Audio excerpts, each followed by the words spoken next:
The New York Giants are back from the bye, so we're dialing in where things stand and what to look for. With special guest Ed Valentine of Big Blue View, that's coming your way next on the Locked On Giants podcast. You are Locked On Giants, your daily New York Giants podcast. Part of the Locked On Podcast Network, your team every day.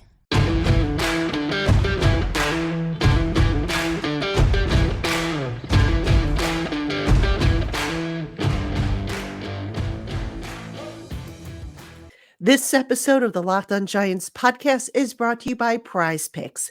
Go to prizepicks.com/LockedOnNFL and use code LockedOnNFL for a first deposit match up to $100. That's prizepicks.com/LockedOnNFL for a first deposit match up to $100. Hello, New York Giant fans, and welcome to another edition of the Locked On Giants podcast, part of the Locked On Podcast family, your team every day. I'm your host, Patricia Traina, P-Train, back from bye week. And we've already put one show in the books. We're getting some new shows out for you this week. And on today's show, I have special guest and good friend Ed Valentine of Big Blue View. And we're going to talk about the state of the Giants coming out of the bye, what to kind of look for in these last few games. And we're also going to discuss Tommy or Tyrod, the big decision that the Giants will have to make at quarterback. And we'll kind of weigh in on and give our thoughts on that. So, Ed, always a pleasure to have you on. I hope you had a nice bye week. I did, Patty, but I thought this show was about your exploits in Baltimore last week. I thought that's what we were going to talk about today was your fun time in Baltimore, trailing around a bunch of old guys who wear a lot of makeup and Baltimore and New York. I went all over. See, wow. See, the kiss groupie. Patty Traina, the kiss groupie. Hardly. There you go. Hardly. But I did have fun. Good probably for had more you. Probably had more fun than what you did, right? Yeah, well, we had a grandchildren's sleepover on Saturday. So my wife and I are still in recovery mode because they were here. 3 of them were here all day Saturday and most of the day Sunday. So we're still recovering. Well, I'm recovering too. So anyway, Edward, it's back to football. So let's talk real quick about the state of the Giants coming out of the bye. They're Giants on a 2-game winning streak. Believe it or not, and people are going to sit there and go, who cares? But they're still in the playoff hunt, believe it or not. They are, Patty, but what is it? The reality of it is it's like a 1% chance that they're in the playoff hunt. And, let's be realistic. You and I were on a call on Monday, and a lot of the Giants players were asked about that. And they all said, we still have a lot to play for. These are meaningful December games, and it's all in front of us. And yeah, okay. If you need to say that, that's what you need to say as a player. That's what you need to believe. That's what you need to tell yourself. But you've got a game against a red hot Green Bay team coming up and 2 games against the Eagles.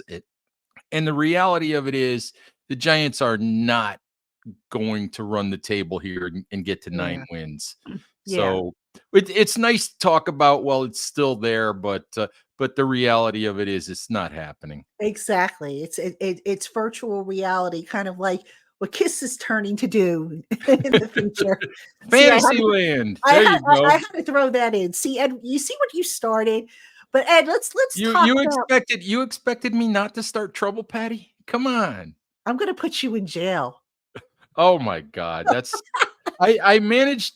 My 3-year-old granddaughter does that, which is something I've told Patty. She puts me in jail every time I misbehave. And just so you know, I made it 2 whole days this weekend without landing in jail. Wow. So and now here you are. You're going to land in jail. Here I am already. The bars over your screen. Already getting locked up. Oh my God. What are you going to do? But Ed, let's talk about, this Giant team. Monday was their first day back. They practiced Tuesday. A lot of people say, they self-scout, but realistically speaking, they're not going to change the roster up. They might get a few guys back who were injured. Realistically speaking, though, what changes are you expecting to see from this team when they next take the field? Well, I want to see how this offense develops, whether it's Tyrod or whether it's DeVito. I want to see if this, the Giants are still averaging 12 points a game, still last in the league. Honestly, Patty, there's not a lot that the Giants can change, but I want to see if this offensive line continues to play better. I want to see if Jalen Hyatt can consistently be the kind of weapon he was, the week before the bye. I'm curious to see how things unfold with the offense. I'm also curious to see, especially against the Packers and against the Eagles, I'm curious to see if the Giants can play competitive defensive football. So there's a lot of things that I'm curious about. People ask me all the time if I can throw this in as well. People say, well, shouldn't the Giants play some of their younger players and all of that down the stretch? And the reality of it is, Patty, is when you look at snaps played, the only team in the NFL playing a younger roster than the New York Giants right now is the Green Bay Packers. So there's not a lot the Giants can do.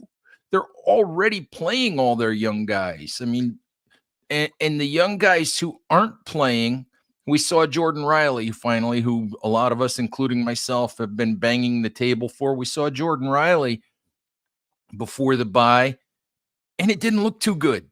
It didn't look too good. So there's the young guys who aren't playing, there's a reason for that. So I'm just not sure how much different we'll actually see over the last 5 weeks. Yeah, and again, there's not a whole lot that you can change. And the players that we spoke to today, they talked about playing for pride. They talked about you only get so many opportunities every year to play and put your talent on display. And it doesn't sound like anybody, to me at any rate, was ready to mail it in. I mean, did you come away with the same impression? Absolutely, Patty. Look at it. I get asked all the time, shouldn't Andrew Thomas be sitting out? Shouldn't, whatever player be sitting out? Because Andrew Thomas hasn't been, he hasn't been 100% healthy all year long. And now he's dealing with a knee injury. And so I asked Andrew about that on Monday. And he said exactly that. He said, look, anytime I can be out there, I'm going to be out there. The average career lasts 3.5 years. You only get 17 opportunities a year. You play when you can play. You want to be with your guys. You want to do what you can to help your teammates, to help the guys you've been with, every day for months on end. Bobby Okereke played 2 weeks ago with a rib injury, with a fractured finger. Saquon Barkley's played for weeks now as he still deals with that high ankle sprain. A lot of guys are playing with a lot of things. This is what professional athletes do. This is their profession. And newsflash, folks, there's not a player in that locker room who gives a hoot what draft pick the Giants get next April. There's not a player who gives a hoot because half of them aren't going to be there. Half of them are just playing to they know they're not going to be there. They're probably going to be elsewhere. They're playing to put the best possible film they can put, on tape, and they're playing for their next job. The other guys in the locker room are playing to make sure they keep their jobs, to keep their starting jobs, to make sure they have roster spots next year. They don't give a hoot about the draft. So these guys, they care about today. They care about this coming week. They care about getting on the field as much as they can. Yeah, absolutely. And, everybody says embrace the tank. Nobody's embracing the tank, folks. Nobody. So, that being said, there's a big decision that the Giants have to make coming up regarding their quarterback, because on Monday it was announced that Tyrod Taylor was designated to return from IR. So coming up after this, Ed and I are going to discuss Tommy or Tyrod. We're going to talk about the pros and the cons of each right after this.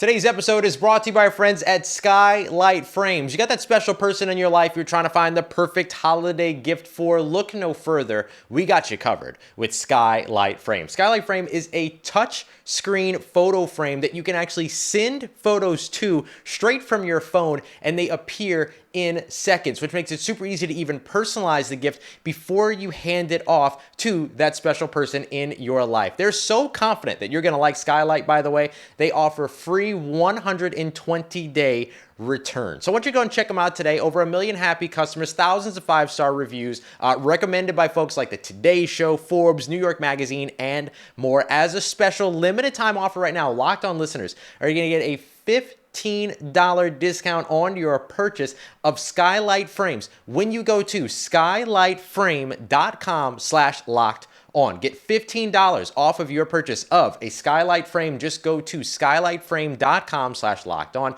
That's skylightframe.com/locked on. Hey, Giant fans, Locked On has launched the first ever national sports 24/7 streaming channel on YouTube. Locked On Sports Today is here for you 24/7, covering the top sports stories of the day with local Locked On, plus our national shows covering every league. Go to Locked On Sports Today on YouTube and subscribe to the first ever national sports 24/7 streaming channel. All right, everybody, welcome back to Locked On Giants. I'm Patricia Traynor, your host, back from the bye. And I've got with me Ed Valentine, my good friend, who better behave himself the rest of this show, otherwise he ends up in jail. You were going to be so sorry you told me that story. But anyway. I'm already sorry. Anyway, on this segment, Tommy or Tyrod? Ed, let's break this down a little bit. Let's go with the pros of each guy, and then we'll talk about the cons for each guy being the starting quarterback. And let's kick things off with Tommy DeVito, since he is the default starter, if you will. Well, it's so interesting, Patty. It's a great topic, and we could probably do a whole show on it. And I've gone back and forth, in my opinion. But you want pros for Tommy DeVito is, you look at the fact that he's won 2 games in a row. He's generated excitement. He's injected fun into a season where the Giants were 2-8 and things weren't good, and there was speculation about the locker room and speculation about the coaching staff and who's fighting who, and we were getting to the drama part of the season. And the other pro for Tommy DeVito is upside. And we don't know what his upside is, but do you want to see more to see what that upside is? So those for me are the pros, is just the energy and the potential for whether he can be part of the QB room a year from now. Yeah. I mean, he's only had 3 starts, 4 starts, something like that, or 3.5 games, something like that. Mm-hmm. Now, in terms of Tyrod, who I believe will be activated, he will be added to the 53-man roster. They will have to create a spot. You obviously have a veteran in him. How much do you – first, let's start with the pros that he brings, and then I'll ask you, the next question I'm thinking of. Well, look, he's a 13-year veteran. He knows the game. He knows protections. He knows what's going on. Darius Slayton said, look, there's a huge difference between a rookie, an undrafted free agent like DeVito, and a guy that's been in the league for 13 years in terms of what he's seen, what he knows, his presence in the huddle, his presence on the field. Let's not overlook the fact that Tyrod Taylor was playing fairly well before he got hurt. He had a couple of nice games. He was doing some good things.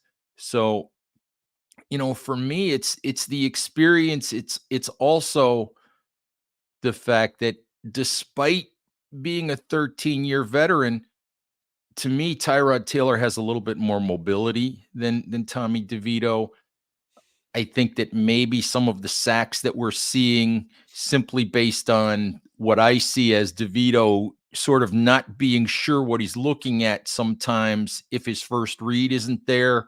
Maybe some of that would go away with Tyrod Taylor playing. So it's really just the experience and the fact that Tyrod Taylor showed earlier in the season that he's not washed. He still has some ability. Now, if you're Brian Daboll, and Daboll has said, I want to win. He's not embracing any tanking. He's not looking to, evaluate. I mean, he is looking to evaluate, but not at the expense of winning. Which quarterback makes the most sense, do you think, for the Giants moving forward? Oh, Patty, that's such a hard question. And as I've vacillated on this so much before the last two games that Tommy DeVito played, and in particular before the last game against New England, in particular, I was on the side of this that said Tyrod Taylor had to go back into the lineup. And then I said, well, after two solid games by DeVito, you look at the situation and you think the Giants haven't sounded 100% sure that they want Tyrod Taylor back next year. So maybe that leads you to think that the best course of action is to play DeVito and see if the last 2 weeks are a mirage or if they're reality, and maybe he can be QB2 next year. So I don't know what Daboll's going to do. I was a little bit surprised today, and I want your take on this too. Darius Slayton was asked about the quarterback situation, and Andrew Thomas was asked about the quarterback situation, and neither one of them outright expressed a preference. But to me, there was a hint in what both of them said, and both of them, the very first thing they went to was Tyrod Taylor's experience. And to me, that's a hint that there are veteran offensive players in that locker room who would like to see Tyrod Taylor play. So I'm really curious how this is all going to work out, because Daboll has to consider the locker room when he makes this choice. Not just that, but also look at the competition that's coming up for the Giants. You've got 2 games against the Eagles. You've got the game Monday night against the Packers, who, as you said, are red hot. The Rams are coming in. They're beatable, I think. The Saints look like they're having some trouble down there. I think that's everything, right? The 5 teams, right? Right. Or am I missing any? Right. No, you're 2 against Philly, and then Green Bay, New Orleans, Okay, and the Rams. So that being said, if you are still technically in the playoff hunt, and I know that the odds of the Giants making the postseason are low. I don't anticipate them doing it. I don't think they will. But right now, mathematically, they are still alive. They still have a chance. So that being said, if you are Daboll, do you say to yourself, okay, you know what? DeVito has played well, but if you look at his game, there are limits. With him, it's either go deep or, take a sack. There's no really in between with him. Tyrod Taylor, you have that in between. You can maybe do a little bit more with him on offense.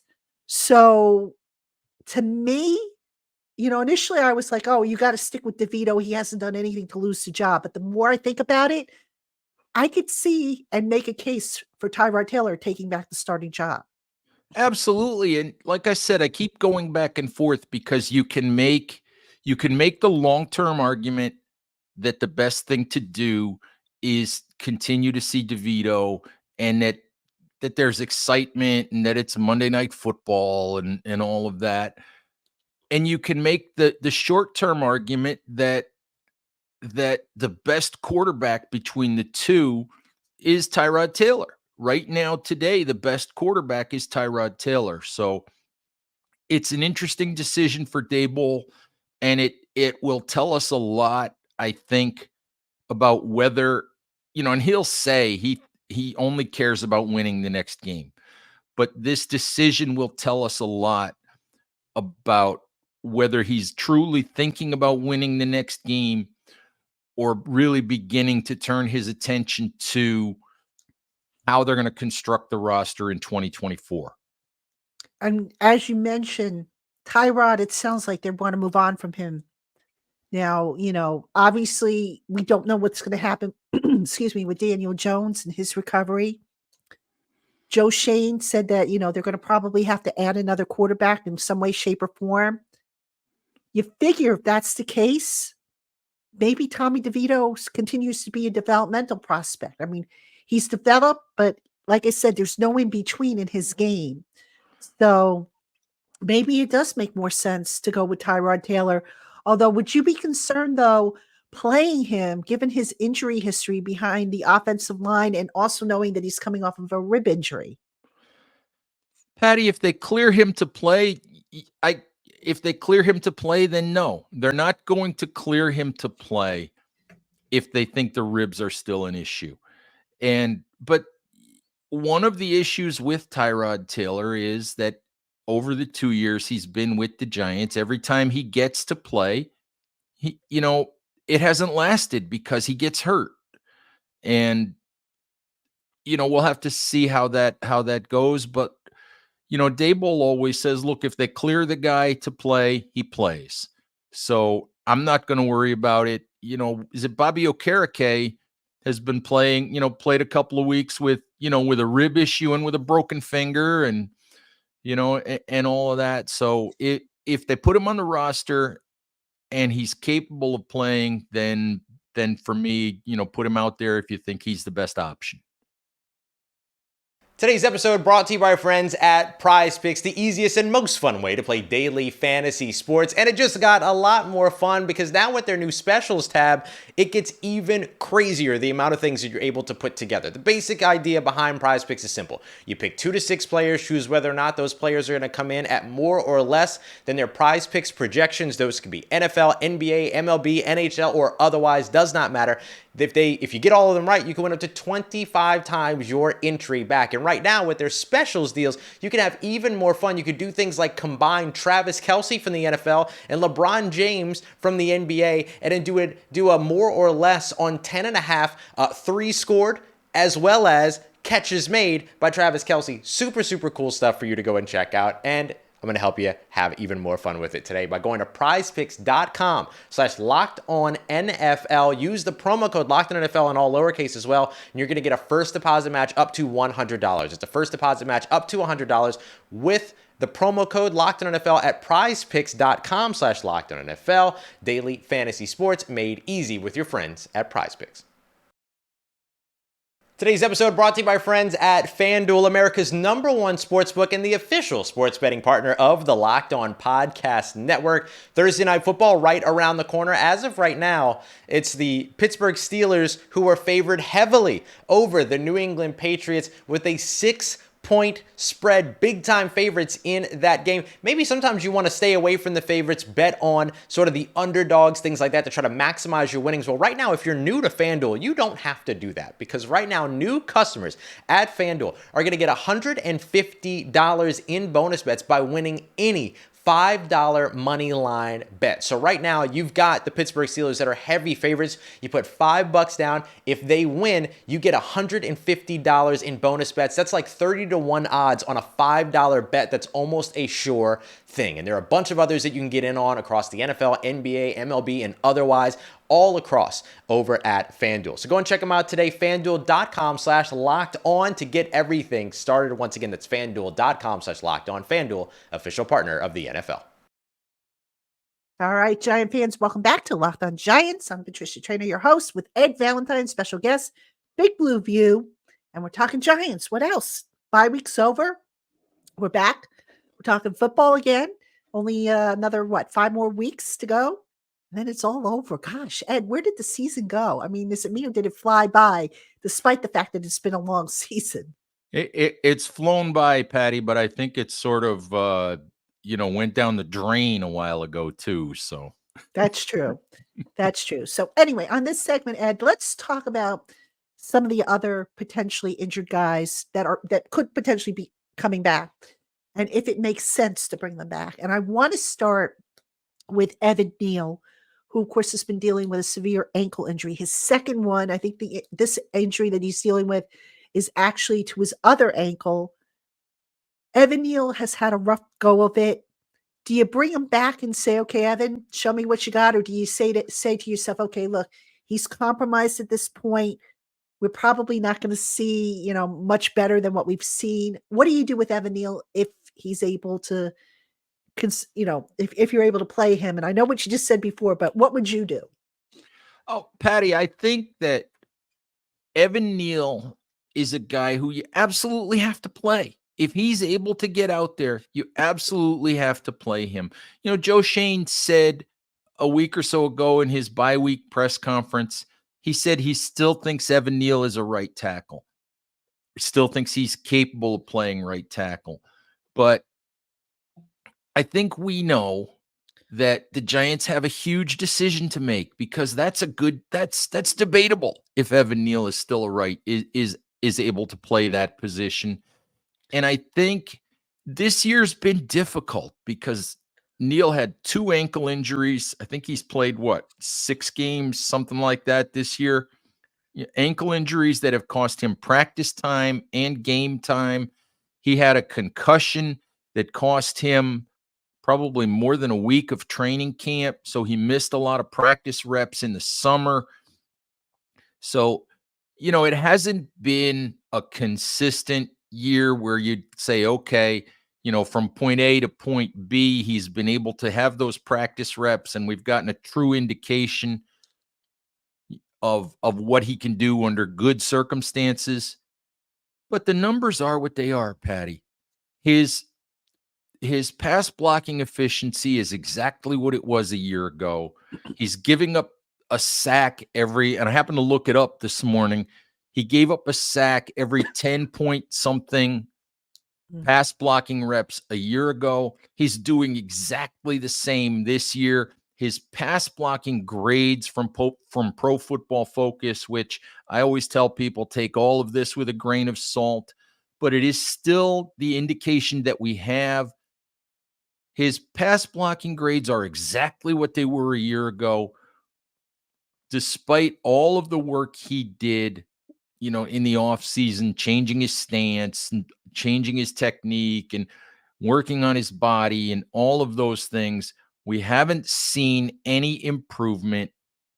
For me, if the Giants can get him on the field for 3 or 4 more games the rest of the year, get that final piece of evidence as to what they think they've got, and then go into the offseason and make that decision. Do you move him to guard, where I still remember Brent Taylor, who writes for SB Nation's Bama Roll that covers Alabama for us, said that collegiately, although Evan Neal was good at all of the positions he played, he still thought Evan Neal's best football was played at left guard. So it's entirely possible, but I think the Giants need more evidence. So if they can get him out there, I think you've got to get him out there. Yeah, I would agree. Now, a guy that I don't think you need to get out there is tight end Darren Waller. You kind of know what you got with him. He's had that injury, that hamstring. He's still probably at least a week or 2 away. But let's play devil's advocate. If he is okay enough to go out there, would you put him out there? I don't know, Patty. Again, I say, look, if the Giants clear him to play, then that Brian Daboll would play him. That Mike Kafka would play him. But what's the point with Darren Waller? You know what he is, and if you're going forward with Darren Waller, and there's always the possibility, because this hasn't gone the way that the Giants would like it to go, there's always the possibility that the Giants might, take the financial hit and move on from him in the offseason. If you're going forward with Darren Waller, what sense does it make to push him the next 3 weeks, to take the risk of re-injury? And, when we've already seen, and he's already admitted that, on a week-to-week basis, it's something he has to deal with. Let him go into the offseason as healthy as he can, get as much rest as he can, and come back next year as healthy as he possibly can. So for me, that's a tough one, but I would I would lean toward not pushing that one. Yeah, I'm with you on that. Is there any other injured guys that you would like to see maybe pushed out there if they are deemed healthy enough to do so? Oh, are we talking about Matt Parrott, Patty? you know, I I think don't at this really know. point we kind of know what they have with Matt Parrott. Yeah, But I'm thinking Joshua Azudu maybe. Ooh, I doubt he comes back.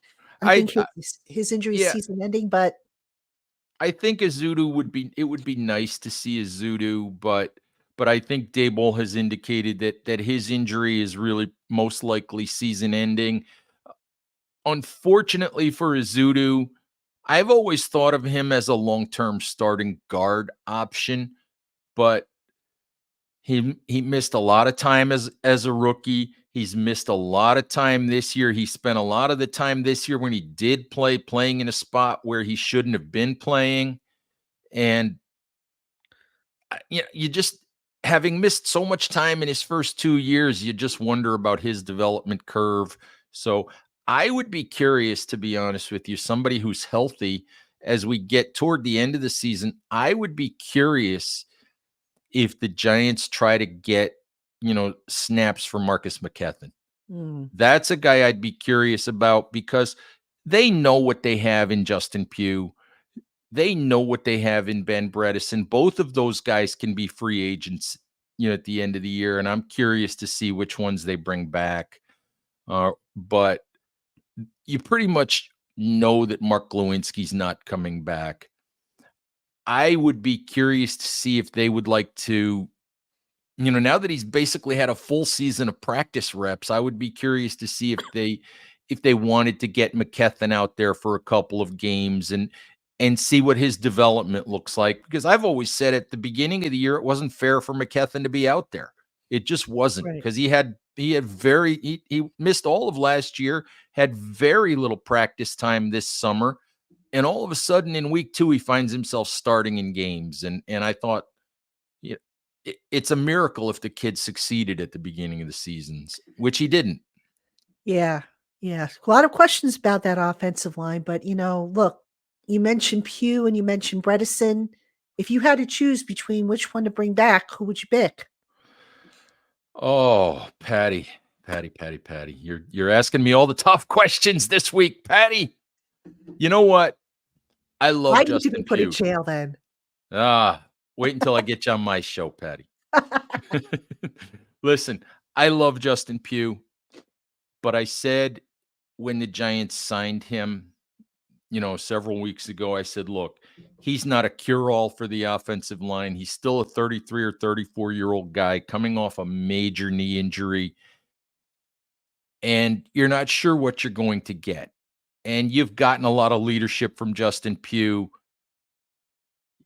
You can't judge what he did playing left tackle because he didn't belong out there. He knew he didn't belong out there. The Giants knew he didn't belong out there, but they left themselves in a situation where they had nobody else to put out there. Were they going to put Joshua Miles out there for, they weren't going to do that. And they obviously wouldn't use Matt Parrott, even when Parrott was healthy. So they had no choice. But the honest to God truth is Justin Pugh hasn't been real good, even since he's gone back to guard. And I'll be honest with you, if I have to choose as a reserve player, as a guy that I want as a depth piece, I would take Bredesen. He can play 3 positions. He's a lot younger. He's a lot healthier. I would take Bredesen if I had to choose between the two of them. I think that Bredesen would be a lot more, he wouldn't be happy about it, but I think he would be a lot more amenable to being a depth piece, to being that first interior guy off the bench. All right, sounds good. Glad you put your GM hat on. I do what you tell me to do, Patty. That's dangerous. That's dangerous, Ed. Yeah, I know. All right. Well, anything to stay out of jail. So, on that note, Giant fans, thank you so much for tuning in to the Locked On Giants podcast. Thanks to Ed Valentine of Big Blue View. Make sure to check out Big Blue View and Big Blue View Radio Ed's going to torment me on his show, I'm sure, because I just tormented him. So you can see the I'm smirk. looking If you're forward. watching I'm this looking on forward to YouTube, you'll that. see the smirk. I'm But, looking forward to that, Patty. I'm sure you are. Anyway, Giant fans, coming up this week on Locked On Giants, we have the crossover show on Thursday with Green Bay Packers, or Locked On Packers host Peter Bukowski. We're scheduled to have Jalen Hyatt on the show. We've got a lot of guests coming up for you this week, so don't miss it. On behalf of Ed Valentine, I'm Patricia Traina. Thank you, and we will see you tomorrow, Giant fans.